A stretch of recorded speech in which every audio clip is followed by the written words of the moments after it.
হযরত শাহজালাল আন্তর্জাতিক বিমানবন্দরের কার্গো ভিলেজে অগ্নিকাণ্ডের ঘটনায় কোনো অব্যবস্থাপনা ছিল কিনা তা খতিয়ে দেখতে 4টি দেশ থেকে বিশেষজ্ঞ আনা হচ্ছে। দেশ 4টি হল যুক্তরাজ্য, অস্ট্রেলিয়া, চীন ও তুরস্ক। শনিবার অগ্নিকাণ্ডে ক্ষতিগ্রস্ত কার্গো ভিলেজ ও ই-গেট পরিদর্শন শেষে সাংবাদিকদের এ তথ্য জানান অন্তর্বর্তী সরকারের স্বরাষ্ট্র উপদেষ্টা অবসরপ্রাপ্ত লেফটেন্যান্ট জেনারেল মোহাম্মদ জাহাঙ্গীর আলম চৌধুরী।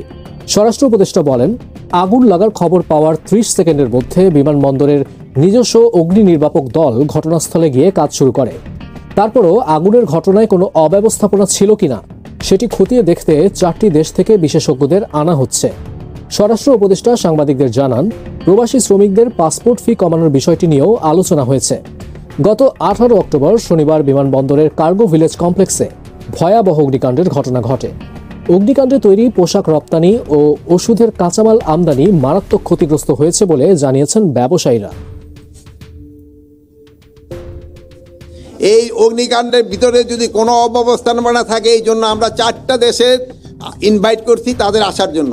ইংল্যান্ডকে ইনভাইট করা হয়েছে, আপনার অস্ট্রেলিয়ারে ইনভাইট করা হয়েছে, চায়নারে ইনভাইট করা হয়েছে, টার্কিরে ইনভাইট করা হয়েছে। তাদের স্পেশালিস্ট আমরা আনতে চাচ্ছি, তারা একটা ইনভেস্টিগেশন করে মানে কারণটা কি এবং কে দায়ী এটা তারা বের করতে পারে।